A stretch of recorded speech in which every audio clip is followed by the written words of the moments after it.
All right, so this unit is a little bit easier. It's definitely not as hard as photosynthesis. Obviously, your tests are graded and they are in the grade book. As you probably noticed, I curved the test a little bit, not a whole lot. So there was a little bit of a curve that was added to that. But overall, the tests were okay-ish. I mean, they could have been worse. They could have been worse. They could have been better. But they were okay-ish. There was a lot more multiple choice than I was expecting. I'm not gonna lie. That's how I like them. Yeah, me too. I would have studied. I feel like. Hey, I might have still got a D minus, bunch of multiple choice but I ones did was better on the hardest test. He did. I think I did worse, to be honest with you. Hey, I'm pretty much did. But She said don't just say. Where else we gonna find multiple choice? this new unit is going to be on DNA and then DNA replication and then also how proteins are made. So this is something called transcription and translation. Our next unit when we come back from Christmas break will be on mitosis and meiosis. So stuff that you should be a little bit more familiar with, but definitely isn't as out of the box as photosynthesis and cellular respiration. So because you're a little bit more familiar with it, it's hopefully not going to be as hard to learn as some of those other topics. So the first thing we got to do is talk about like the discovery of DNA and how it was determined what DNA was and why it was important. So the stuff we all know what DNA is, deoxyribonucleic acid. And we understand that this is our genetic identity. This is what we have in our bodies that determines and makes up who we are. Our DNA helps to determine what we are. This material makes us unique, and it has our information that makes us ourselves. But the substance that we now call DNA was first described in 1869 by Johann Miescher. 1869 was quite a while ago, so the fact that this was determined back then to be something that makes us unique, it's really kind of an interesting idea.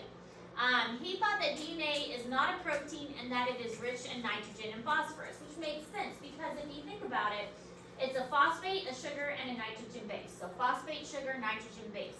So the fact that he was coming up with this idea that yes, it's not a protein and it's got nitrogen and phosphorus in it, he's definitely on the right track. So he wasn't entirely sure what it was yet, but he's definitely on the right track. He never really learned what its function was, but he was starting to figure out, okay, this thing, this structure, that's in our cells, it's got a purpose. We just don't really know what its full purpose is quite yet.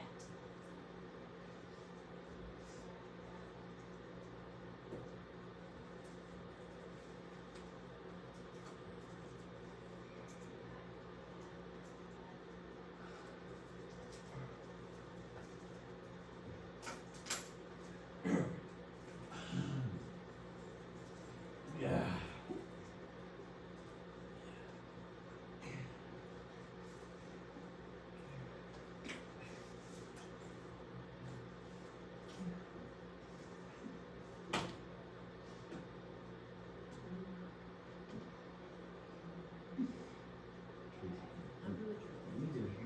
Yeah, me too. We need Yeah, I to got it on my these two need to leave.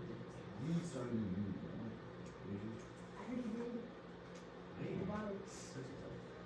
That's me better.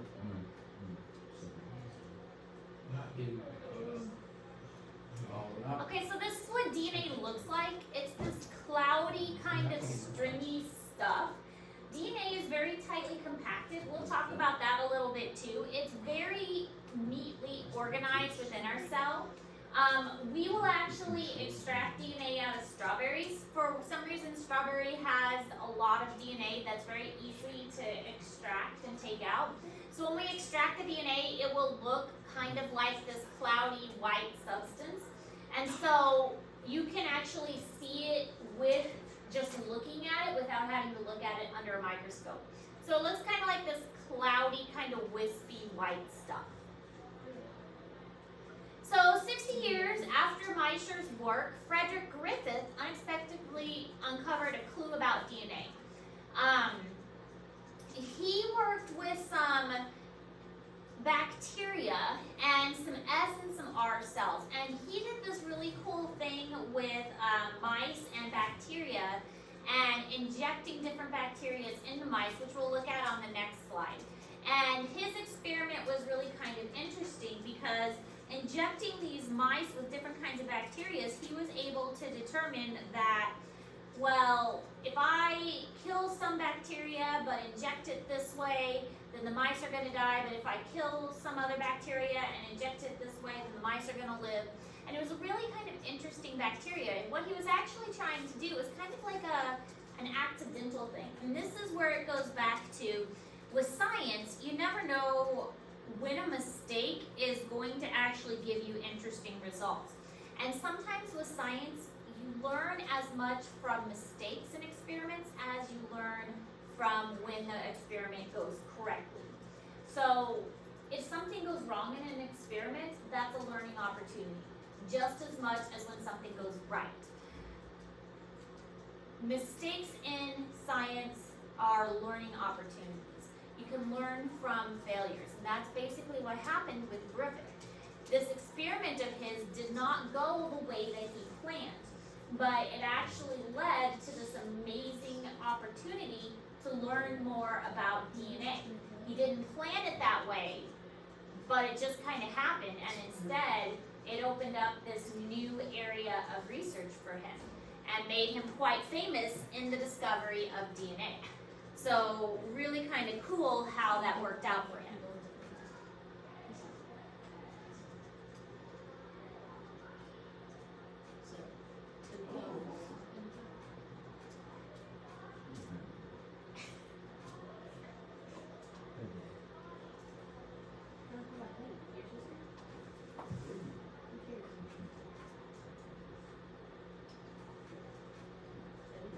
Yeah, he's on board too.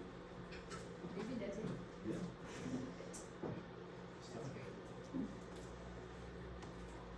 He's on board. I'm so confused.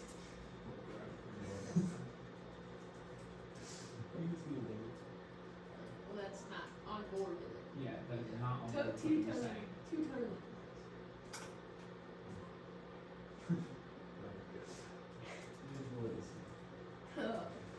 Once you shook up that shit.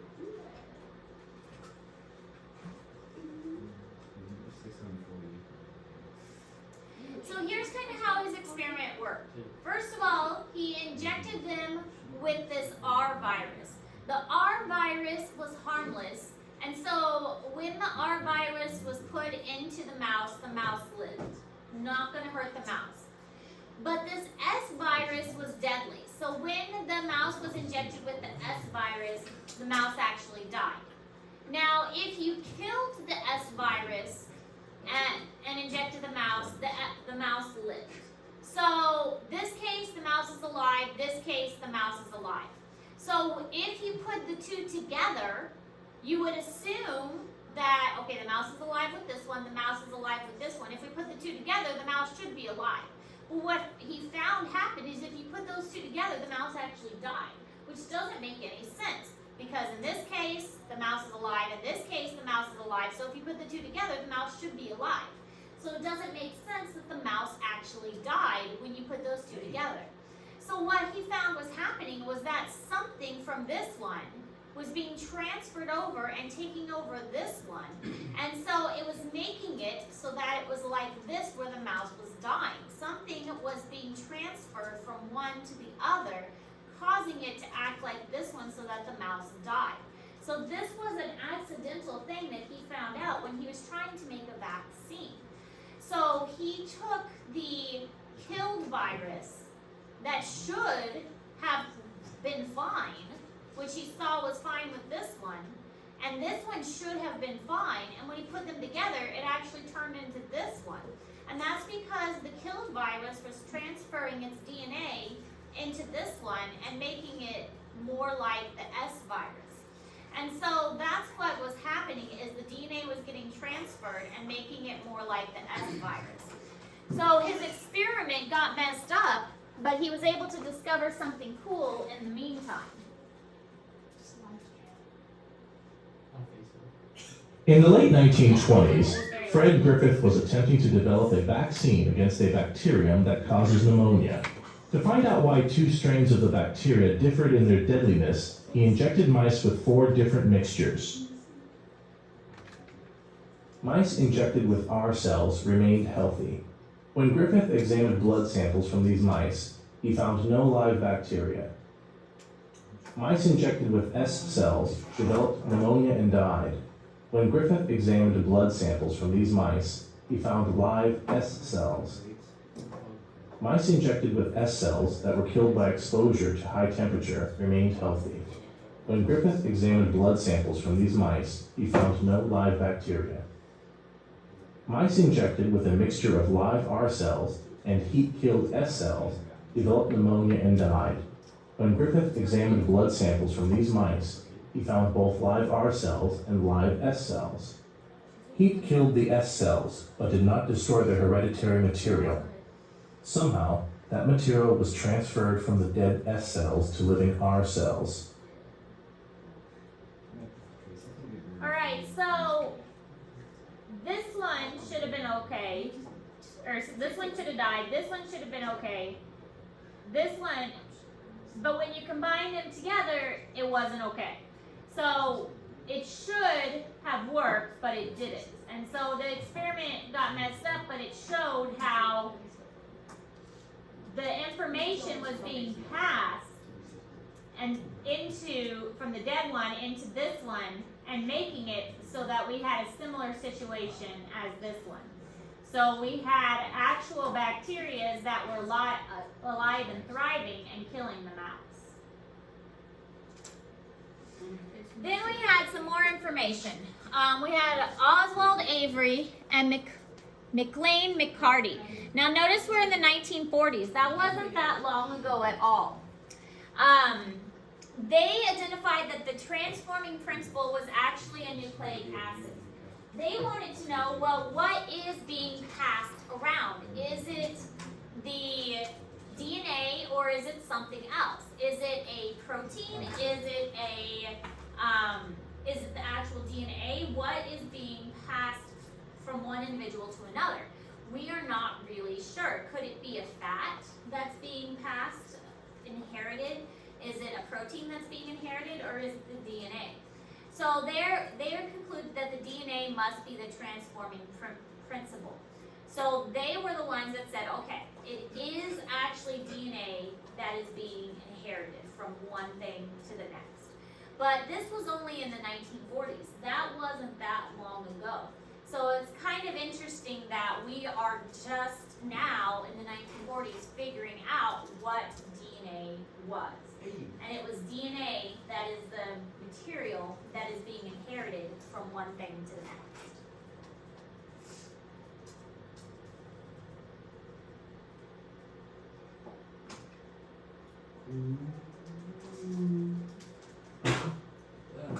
Bless you. Let's see. Thanks, Bryce. Watch it, then. Probably sounds like semi, doesn't it? Not sound like semi? Watch it, then. Was that like Bryce? That makes sense. Yeah, good, that's what it is. You can say thank you. Or just I've thank heard you. the track drums. Thank you. What? I've been in a track drums. I was doing invisible. Thankful. Real high pitch. One. Thanksgiving time. You're supposed to Like be. the combine is crazy. I have a tractor. I put the combine. The lawnmower does not count either. No, I have Hey. a I tractor. stood next to it while Jared started it and it from fall. Yeah, I heard we were hogging the whole road when my dad and Jimmy drove by. Yeah, I don't know what they were doing. They were looking for deer. Yeah, That's they what I were told drinking my beer, boss. looking for deer. It's actually tough. That's the way to go. Legalize drunk driving. The thing. We're not drinking beer. They do beer. I guarantee there was alcohol. No, in that Coca-Cola's. Coca-Cola. I guarantee. That's Diet lame. Coca-Cola, right, Bryce? Not diet. What's it called? Zero We sugar? all know, man. I don't know, Braydon said they had, That was at the shop. said, Bryce was there. Okay. So in the late 1940s, Hershey and Chase these are the ones that get more credit. They established that bacteriophages inject DNA, not proteins, into bacteria. So they did another experiment. Theirs was kind of interesting.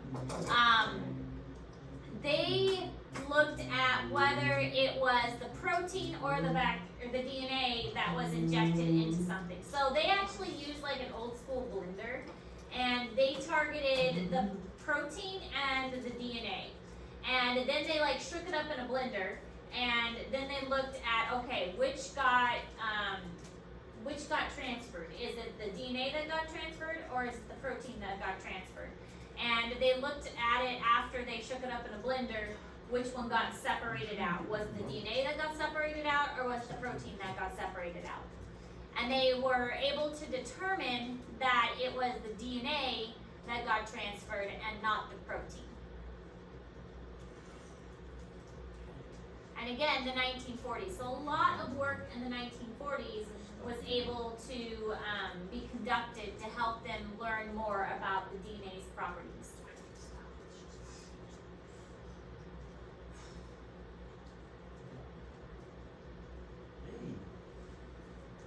What are you doing?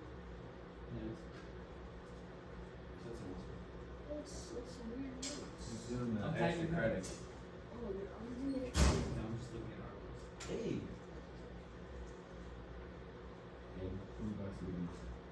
I think you said you hated Miles. Can I do an article on dinosaurs? let's go. That's I thought you said you hated Miles for him being. If it's a scientific article. Did you say that? Nope. Yeah, you said you I hated can Miles write- for I being can write effing 20 dumb, pages. Aiden.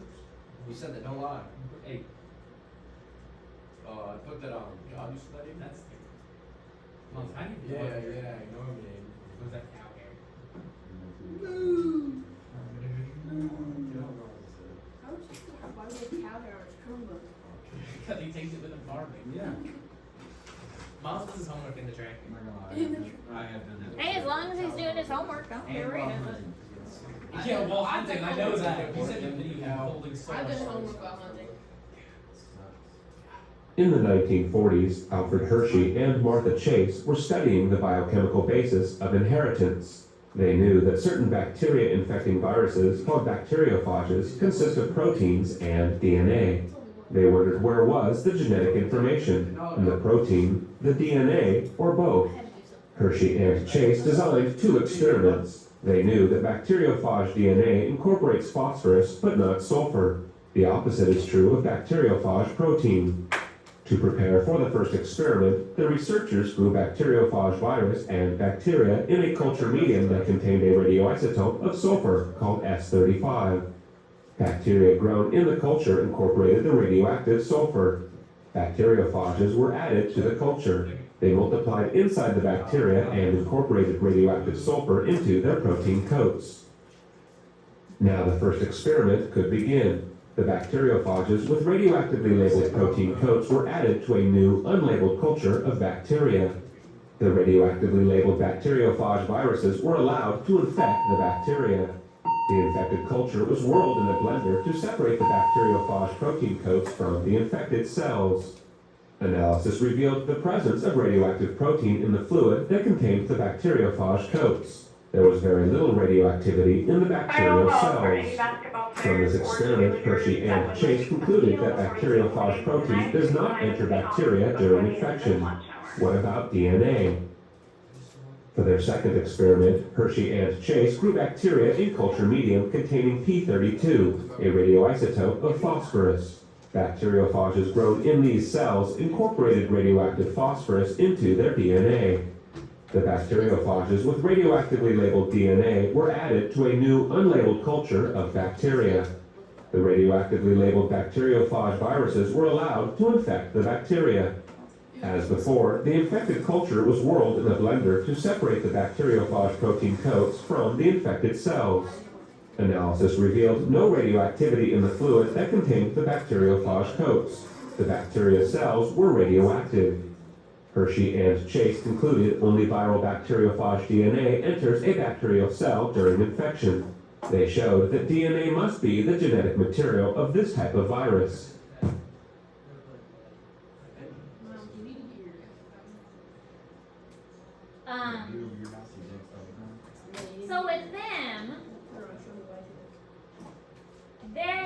experiment looked like this, where they had the bacteria and then they had the DNA. And so for one of the experiments, they targeted the bacteria protein shell and they had it radioactive. Then they put it in a blender and they broke it off. And if the radioactive material was in the solution in the blender, then they're like, okay, it didn't transfer. Then the second experiment, they targeted the DNA and they made the DNA radioactive. And then they put that in the blender and then the protein broke off and they were able to see, okay, so the radioactive is inside the bacteria. So that means that what transferred was actually the DNA. The DNA went inside the bacteria. The protein broke off. So that means that what actually transferred inside the bacteria was the DNA. So evidence showed that DNA met all the essential properties of hereditary material. It contained a full complement of hereditary information. It has an equal amount of hereditary information for a given species. So all the species of that particular organism had the same amount. So all humans have 46 chromosomes. We all have the same amount. The hereditary material must not change and must be capable of encoding the enormous amount of information required for building a new individual. So for humans, our DNA has 46 chromosomes. We get 23 from our mom and 23 from our dad. So we have 46 total. So Miles, I think you got DNA 24 for there. DNA has met all of these criteria. So that is how it was determined that this is what the genetic information is, and it has everything we need to support the blueprint of our individual organisms.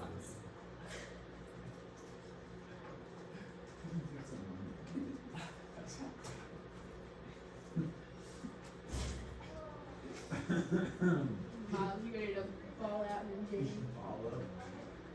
Now 46 is what humans have, but all living things have DNA. And different organisms have different amounts. Some have more than 46, some have less. Just really depends. Plants have it, animals have it. If it's alive, it has DNA. Do you not come with us doing like drills and stuff? You do? I think I've ever seen you. It's so faint. Not even seen it. Covered up in it. Like whenever we break off, like you guys go on one side, we go on the other side. I think I've ever seen Miles on our side. Right, so what side are you on? Miles is on the varsity side. I mean, Miles, we split it in the guards a bit. You should come with the guard signs. I'm a shooter. We need to convert to guards. Fox is always trying to go with the guards. They're like, no, He should be, Fox. bro. He's literally 5'9". I guarantee he's not 110. No. He is. I bet he's under 100 pounds. No way. I bet you is, dude. There's no way.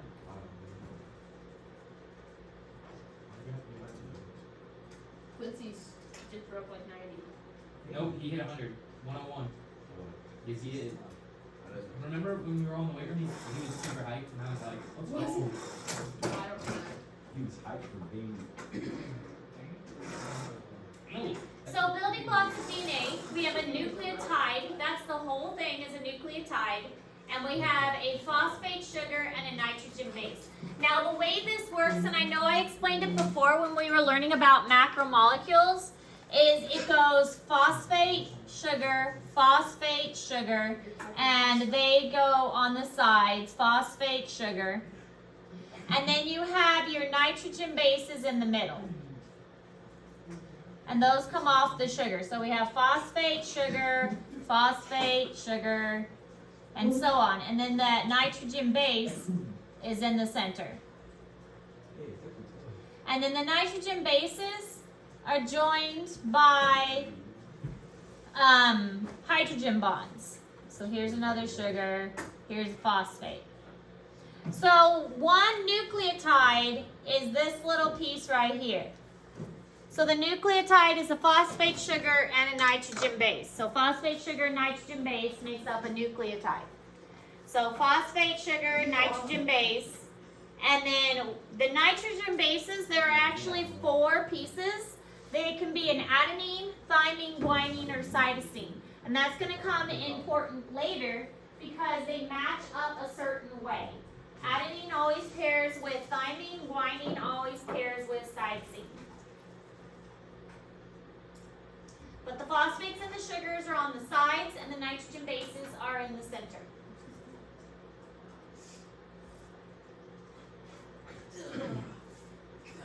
In DNA, the sugars are deoxyribose. In RNA, the sugar is ribose.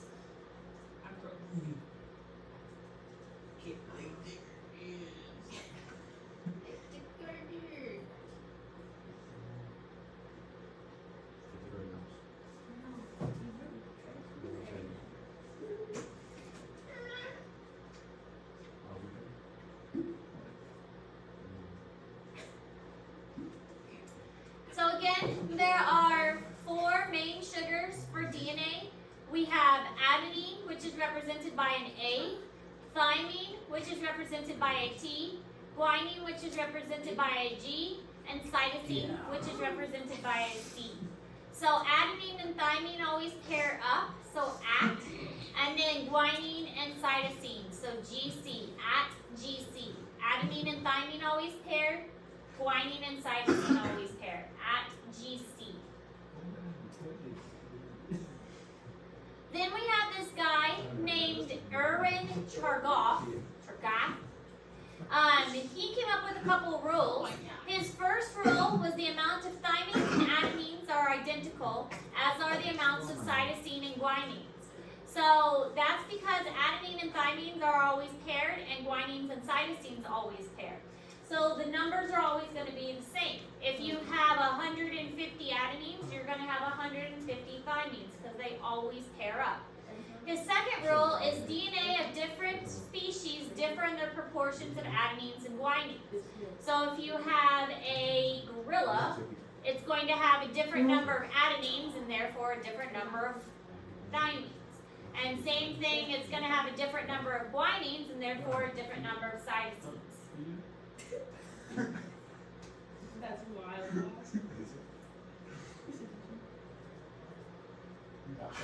What animal has the closest DNA to humans? Chimpanzee. Chimpanzee. Bananas. Isotopes. How do you not know that, right? No. Yeah, we literally look like monkeys. Yeah, for real. Chimpanzee has very, very close to humans. So really.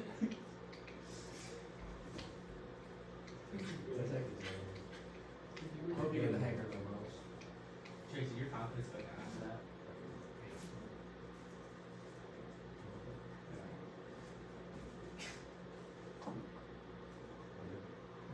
Nothing. None. Does not improve.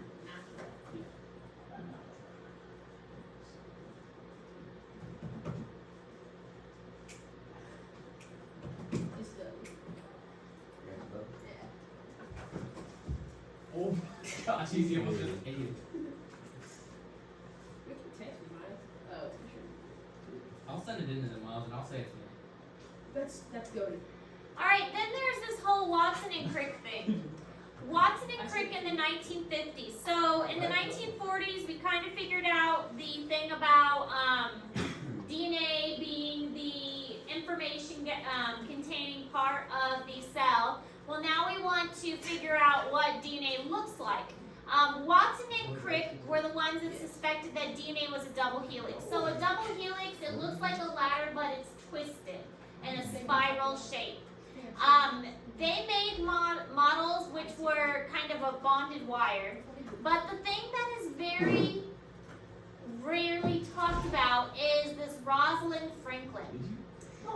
Watson and Crick were the ones that got the Nobel Prize for discovering the double helix pattern of the DNA. But Rosalind Franklin is the one that is kind of forgotten a lot. She made this X-ray diffraction, and this is her famous picture here of what DNA looks like in a cell. And without her picture, it is argued that Watson and Crick probably could not have come up with what DNA actually looked like. So without Rosalind Franklin's picture, Watson and Crick probably couldn't have figured out the double helix. But the other thing that is argued is Rosalind Franklin probably could have figured out the double helix herself, except she passed away before she could really analyze the picture. So if she had had enough time, and if she hadn't died so early on, she probably could have figured out the double helix herself with her own picture. So Here are matches for Wednesday. did Watson and Crick really discover the double helix? We don't know. Because without her picture, they probably couldn't have done it. Hey. And if she had lived long enough, she probably could have with the picture that she had taken. So she doesn't get nearly the credit that she deserves. Thank you.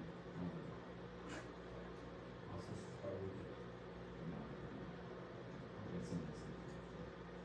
Egg. I'm up. No. I'm game. What's the- Hey, that's exactly Griffin. This guy right here. This guy. This guy. I'm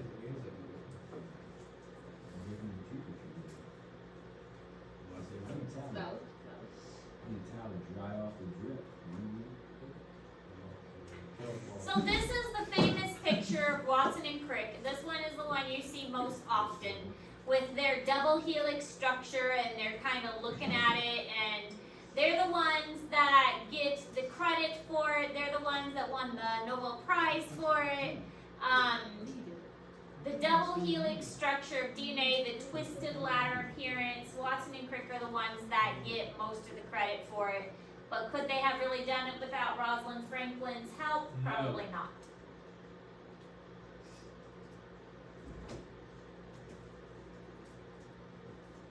Chris. Scale of 1 to 10. 1. Or is it saying like 1 second?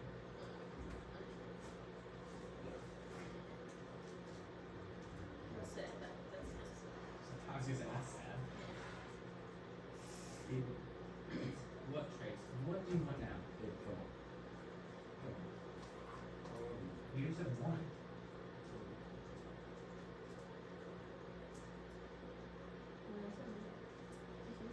What do you mean by that? I'm having trouble understanding. Experience points.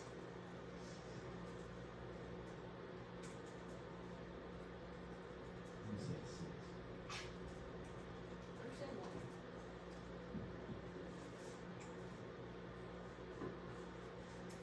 1. Alright, so again, just kind of the structure of it. Hydrogen bonds hold the two strands together. It's important that the hydrogen bonds are in the center because we talked about hydrogen bonds before, that individually they are very weak, but when you put them together they are very strong. The hydrogen bonds are important because the DNA is actually broken through the center a lot and then rejoined back together. So those hydrogen bonds in the center get broken, then reattached, and broken and reattached quite frequently because that's how proteins are made. And that's also how the DNA gets broken apart for the replication process. So those hydrogen bonds also help with its double helix structure and the twisting ladder appearance. So those those hydrogen bonds in the center help with the twisting appearance. There are only two kinds of pairing that happen. Adenine and thymine can only match up together. Guanine and cytosine can only match up together. That's it. They cannot match up any other way. So anytime you see an adenine, you know that a thymine has to be on the other side. Anytime you see a guanine, you know that a cytosine has to be on the other side. Which makes it pretty easy because you only need half of a DNA strand in order to make another half. So that's what replication is. You take half of the DNA strand, you can use it as a template to make the other half. So it's really kind of helpful for that. You can use just one half, and if we've got one half, we can make the other half of DNA pretty easily. Because we know if we've got an A, the other half has to be a T. If we've got a T, we know the other half has to be an A. Did you use two? Stop it.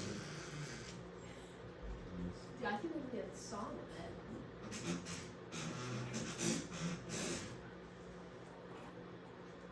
You're sliding across the table to cover it up. Cover it up. It's obviously a buffer strip or noise. Alright, we get it. Alright, good. That's good. That's good. Alright, Trisco's. How's it going? It's not good. I bet it is. I bet it is.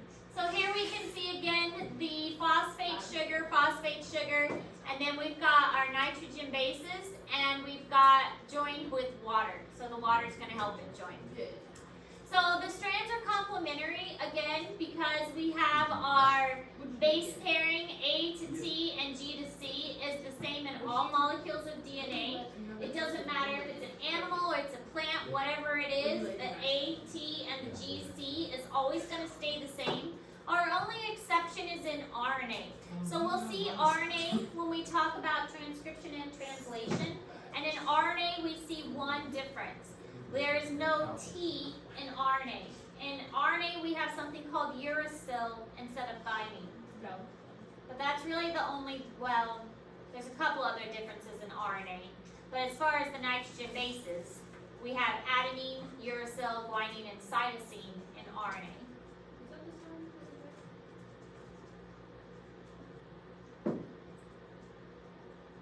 No.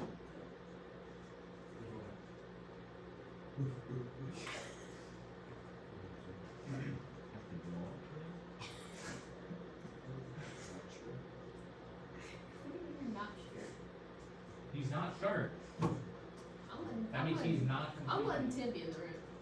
You know, What? full experience. But Tim's the goat. Timothy? He deserves to be there. I'm pretty sure Timothy's actually something. You gotta tell him. No, he's not.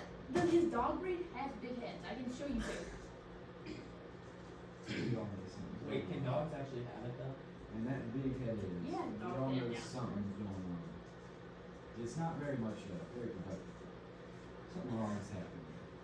Dude, I don't want to talk about. Have you seen your dog? It lives and it. I watched it knock over its own water bottle, He like can't- water bowl. He can't help So? it. Yeah, well, let's talk about Linus. Both your dogs. He's been abused. Okay, so the order of nucleotides in the strand of DNA varies tremendously, and that's what makes it different is how the pattern works. We could have a pattern of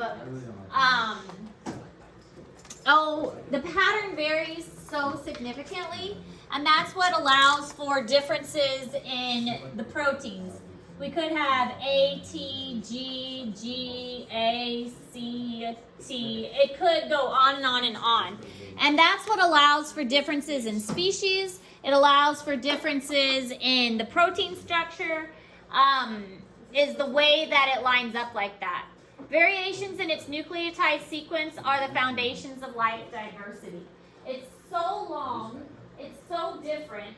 Each one of these variations allows for a different protein to be made. Look, it looks like Who's that You don't blue? know the bobtail. You know the little bobtail. Who's that blue running around? He's a lollipop. That's true. Buys all. That's why it's a big cat. Dude, bro. what? I tried to keep. I think it's like a lynx or something, so I just No. Our neighbor has bobtail cats, and I'm pretty sure my a dad shot them. bobcat. No, they're cats, but their tails are just like this. My dad claims he shot a bobcat behind our house. I'm wondering if it was maybe just the neighbors, one of the neighbors' cats. I hope it was the neighbors at that time. No, Dang it. opposite. Opposite. Whenever I shot a bobcat, I knew there was a bobcat. Well, he said it was big. Because And I they was didn't like, mount it. Turns out it was Big Ben. yeah, my dad didn't even find it. We were gonna mount it, but it's cost so much money for a bobcat. Yeah, because it's full body. Yeah. Mm-hmm. If you don't get a full body, not We got a lot of you're drug next. accidents right now. Who is doing it? His name's Greg. Greg from. Actually, what's his name? I'm trying to say. State Farm. He's at the office. Great mistake. I think it starts with a G. No, what's his taxidermy company? Oh, starts with G. We've Polygram. never been. Is it like Woodland Wonders? You got that. Okay, so this shows how it works. You have one strand with a different DNA sequence, and then it matches up. So TNA, G, and C always matching up together. Who done it? All right. So your first assignment is the whodunit assignment, and that's just kind of to help you keep the names of everybody straight, because there's a lot of names of different people that we went over today. Different people who helped with the discovery of DNA, who had different roles that they played, different experiments that they've done. So that chart will kind of just put everybody in the same place and kind of help give you a visual organization of what their roles were in the discovery of DNA. So that is your first assignment, and that will be due Friday by 4 o'clock. Questions? Okay. Begin the assignments Friday by 4 o'clock.